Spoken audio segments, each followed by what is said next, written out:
ప్రజా సమస్యలపై ప్రత్యేక దృష్టి పెట్టాలని, రీఓపెన్ కేసులను త్వరితగతిన పరిష్కరించాలని సంబంధిత అధికారులకు జిల్లా కలెక్టర్ రాజకుమారి ఆదేశించారు.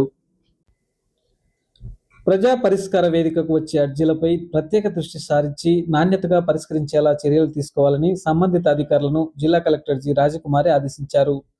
సోమవారం కలెక్టరేట్లోని పీజీఆర్ఎస్ హాల్లో ప్రజా సమస్యల పరిష్కార వేదిక ద్వారా జిల్లా నలుమూలల నుండి వచ్చిన ప్రజల నుండి ఫిర్యాదులను స్వీకరించారు. కలెక్టర్తో పాటు జిల్లా రెవెన్యూ అధికారి రామునాయక్, స్పెషల్ డిప్యూటీ కలెక్టర్లు, జిల్లా ఉన్నతాధికారులు ఈ కార్యక్రమంలో పాల్గొన్నారు. ఈ సందర్భంగా జిల్లా కలెక్టర్ జి. రాజకుమారి మాట్లాడుతూ ప్రజా సమస్యలపై ప్రత్యేక దృష్టి సారించి నాణ్యతతో వేగవంతంగా పరిష్కరించాలని సంబంధిత అధికారులను ఆదేశించారు. ప్రజా సమస్యల పరిష్కార వేదికలో నమోదయ్యే ప్రతి అర్జీ ప్రజల నమ్మకానికి నిదర్శనమని, అందుచేత వాటిని అత్యంత ప్రాధాన్యంతో, నాణ్యతతో, నిర్ణీత వ్యవధిలో పరిష్కరించడం అధికారులు తమ బాధ్యతగా భావించాలని సూచించారు.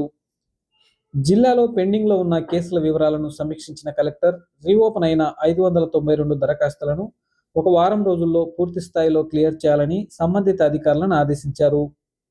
అదేవిధంగా ఎస్ఎల్ఏలో ఉన్న 1797 దరఖాస్తులను కూడా త్వరితగతిన పూర్తి చేయాలన్నారు. పెండింగ్ అర్జీల ఆడిట్లను నిరంతర ప్రక్రియగా తీసుకోవాలని, ప్రతి దరఖాస్తు ప్రగతి దశను అధికారులు స్వయంగా పర్యవేక్షించి ఆలస్యానికి తావు లేకుండా చూడాలని కలెక్టర్ ఆదేశించారు. ప్రజలు ఇచ్చిన ప్రతి విజ్ఞప్తిని సకాలంలో పరిష్కరించడం ద్వారా ప్రభుత్వంపై ప్రజా నమ్మకాన్ని మరింత బలపరచాలని కలెక్టర్ తెలిపారు. ఈ కార్యక్రమంలో మొత్తం 292 మంది అర్జీదారులు తమ సమస్యల పరిష్కారానికై దరఖాస్తులు సమర్పించారు.